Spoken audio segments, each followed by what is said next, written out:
Hello दोस्तों, आप सभी को गुलाब जामुन जैसी मीठी मीठी नमस्कार। और उसी के साथ आप लोगों का स्वागत है मार्केट के पैचअप या ब्रेकअप शो में। आज के दिन हम डिस्कस करेंगे एक तो हमारी मार्केट को कि कल के दिन कैसी रह सकती है। क्या आज का जो मूव था ये एक अच्छा मूव था, मार्केट दोबारा से तैयार हो चुका है, या फिर ये सिर्फ और सिर्फ एक्सपायरी का मूव था, जिसे हम स्टडी करने की कोशिश करेंगे।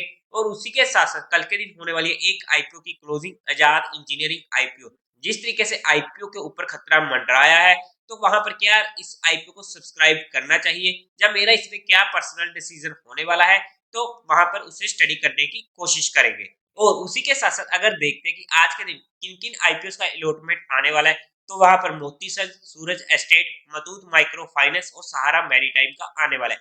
मैंने जहां पर तीन आईपीओ को अप्लाई किया था, सहारा मैरीटाइम को अप्लाई नहीं किया था। मोतीसर और सूरज एस्टेट का आएगा लिंक्डइन टैब की वेबसाइट पर, और उसी के साथ मुथूट का आएगा केफिट टेक पे। सहारा का मिलेगा हमें बिग शेयर पे।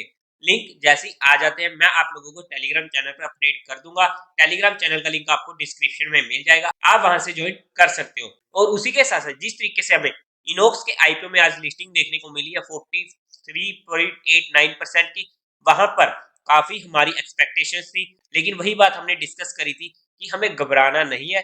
10-20% का फर्क पड़ता है, इट्स ओके, कोई बात नहीं है। बट हमें अगर अच्छा आईपीओ वहां पर हमें डिस्काउंट में खुल जाए, उसके चांसेस काफी ज्यादा कम होते हैं। और जैसे कि अगर हम बात करते हैं मेन सियाराम की, तो वहां पर उस आईपीओ में हमें कुछ ज्यादा ही परेशान किया था।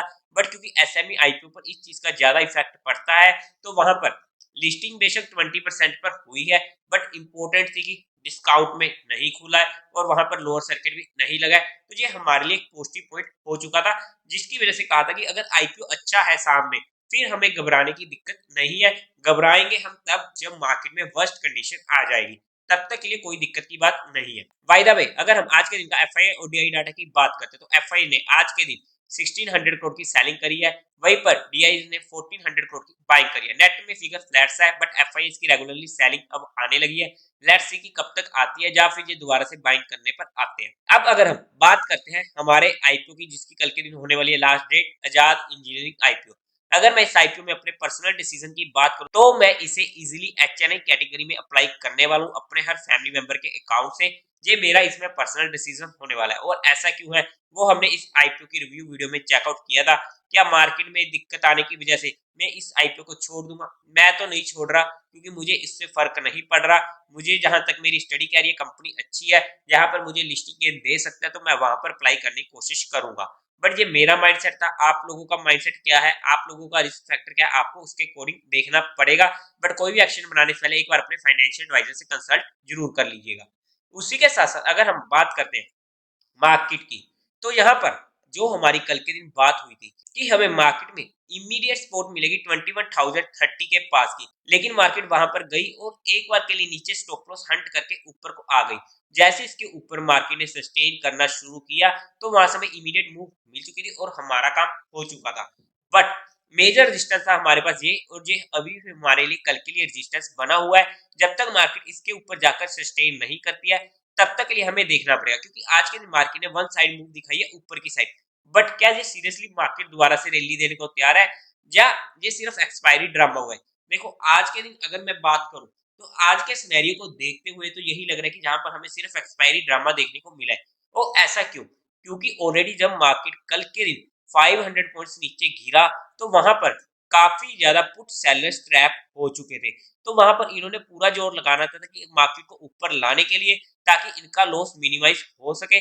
और इन्होंने पूरा का पूरा जोर लगाकर यहाँ से बाउंस बैक कराया, जिसकी वजह से इनका लॉस मिनिमाइज हुआ काफी ज्यादा। और इसी की वजह से आज की मूव को हम प्रॉपरली नहीं कह सकते कि क्या ये सीरियसली मार्केट दोबारा से नई रैली को तैयार हो चुका है। बट हाँ, आज के सिनेरियो को देखते हुए ऐसा लगता है कि ये सिर्फ और सिर्फ एक्सपायरी ड्रामा था। कंफर्मेशन हमें 1-2 दिनों में मिल जाएगी। बट इमीडिएट सपोर्ट की अगर हम बात करते हैं, अभी भी जय बनी हुई है। अगर मार्केट इसके नीचे जाएगी, तब हमें वहां पर 20,800 से 700 की रेंज मेजर सपोर्ट होने वाली है, उस पर हमारी नजर रहेगी। बट उसी के साथ साथ आप लोगों को आज टेलीग्राम चैनल पर काफी ज्यादा इंपॉर्टेंट ट्रेस प्रोवाइड करी थी। जैसे कि सबसे पहले तो आज मैं काफी ज्यादा बिजी था, तो मैसेज डाल दिया था कि मैं मार्केट को देख नहीं पाऊंगा, और वोलेटिलिटी भी हमें देखने को मिल रही है स्टार्टिंग के टाइम पे। अगर मैं फ्री हुआ तो वहां पर कुछ ट्रेड फाइंड आउट करने की कोशिश करूंगा। तो यहाँ पर एक ट्रेड मिली, और यहाँ पर बाय चांस मुझसे सी फिर से मिस हो गया डालना, इट्स ओके, कोई बात नहीं, हमसे ये ट्रेड मिस हो चुकी थी, इजीली हम इसे छोड़ सकते थे। बट उसके बाद दूसरी ट्रेड मैंने प्रोवाइड करी थी निफ्टी की सीई की, जहां पर 125 से 130 के बीच में ऐड करी, जो इमीडिएट भाग चुकी थी 165 तक और हमारा काम फिर से हो चुका था। बाय द वे फिर थर्ड ट्रेड में हमारा स्टॉप लॉस हिट हुआ, जहां पर 25 से 30 में ऐड करने की कोशिश करी 17 के स्टॉप लॉस के साथ। इट्स ओके, हमारा एक छोटा सा स्टॉप लॉस हिट हुआ, क्योंकि ये रिस्की कॉल थी तो हमने काफी ज्यादा कंट्रोल क्वांटिटी के साथ काम किया था। उसके बाद एक फाइनल ट्रेड दी थी 47,700 की 380 से 390 के बीच में। इस ट्रेड ने तो धमाका ही किया और ये नॉन स्टॉप भागती रही है 700 तक और हमें पूरा का पूरा मजा दिला चुकी थी, और ये थी असली आज के दिन की बूम बूम पटाखा वाली ट्रेड। ऑब्वियसली हमने 3 ट्रेड्स पर काम किया, जहां पर फोर्थ ट्रेड पे मैं भूल चुका था कि आप लोगों को डालना, बट मैंने पर्सनली वहां पर काम नहीं किया था पहली 2 ट्रेड्स में, क्योंकि मैं वहां पर काफी ज्यादा बिजी था। बट लास्ट की 2 ट्रेड्स पर काम किया मैंने, जहां पर एक में स्टॉप लॉस हिट हुआ और दूसरी में एक अच्छा प्रॉफिट हो चुका था। बट इंपॉर्टेंट, हमने यहाँ पर 3 ट्रेड्स मिली या 4 ट्रेड्स मिली, हमें इस बस इतना ही काम करना है, इसको 30 से 30 या 40 ट्रेड्स नहीं बनाना है, जिसकी वजह से हम ओवरऑल में काफी ज्यादा नुकसान में आ जाते हैं और वहां पर ओवर ट्रेडिंग करते रहते हैं।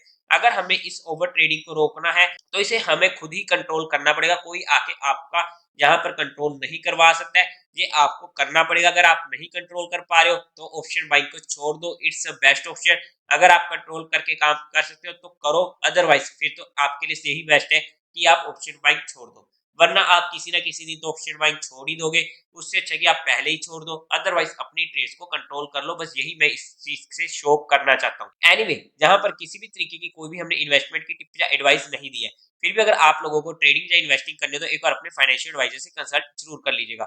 उसी के साथ साथ अगर आप लोगों को म्यूचुअल फंड में कोई भी हेल्प चाहिए हो, या आप लोग चाहते हो कि as a being a mutual fund distributor हम आपका पैसा मैनेज करने में आपकी हेल्प करें as per your needs, as per your goals, as per your risk, तो आप लोगों को डिस्क्रिप्शन में मेरा नंबर मिल जाएगा, आप मुझसे कांटेक्ट कर सकते हैं, आपकी क्वेरी को जल्दी से जल्दी सॉल्व कर दिया जाएगा।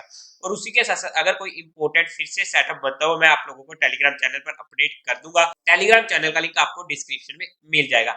उसी के साथ साथ एक फाइनल इंपॉर्टेंट पॉइंट, जैसा कि आप लोग जानते हैं कि हम हर सैटरडे एक डिजिटल लिटरेसी पर सेशन करवाते हैं, तो इस बार का जो हमारा होने वाला है व्हाट्स योर इंश्योरेंस बजट, काफी इंपॉर्टेंट होने वाला है, क्योंकि हमें हमारे इंश्योरेंस बजट को किस तरीके से मैनेज करना होता है और हमारे लिए कौन सा इंश्योरेंस सबसे सही होता है।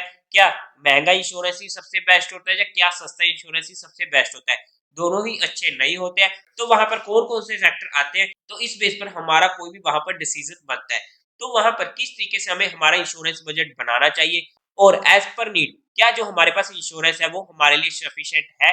तो इस बात पर इस बार का डिजिटल सैटरडे सेशन होने वाला है, बिल्कुल फ्री ऑफ कॉस्ट रहने वाला है, घबराने की बात नहीं है। जहां पर हमारी तरफ से इसका कोई भी पेड प्रमोशन नहीं होता है और ना ही यहाँ पर कोई भी पेड फीस ली जाती है, सिर्फ और सिर्फ एजुकेशन पर्पस, सिर्फ और सिर्फ फाइनेंशियल लिटरेसी का मुद्दा लेते हुए, ताकि उसको बढ़ावा मिल सके, हमने ये चीज शुरू करी है हर सैटरडे, जिसे हम डिजिटल सैटरडे स्कूल कहते हैं। रजिस्ट्रेशन लिंक आपको डिस्क्रिप्शन में और पिन कमेंट में मिल जाएगा। सिंपली आपको अपना नेम और मोबाइल नंबर भरना और रजिस्टर कर देना, आप रजिस्टर्ड हो जाओगे। बाय द वे, इस सेशन को लीड करने वाले हुसैनी कंचवाला सर, जो प्रोडक्ट हेड होने वाले इंश्योरेंस के ऑफ एनजे इंडिया इन्वेस्ट। और उसी के साथ इस सेशन की टाइमिंग रहने वाली है 23 ऑफ दिसंबर 6 बजे से लेकर 7 बजे तक। तो देवी और सज्जनों, उम्मीद है आप लोगों को ये वीडियो अच्छी लगी होगी, तो इस वीडियो को लाइक कीजिएगा, शेयर कीजिएगा और साथ ही साथ चैनल को सब्सक्राइब करें। हर हर महादेव।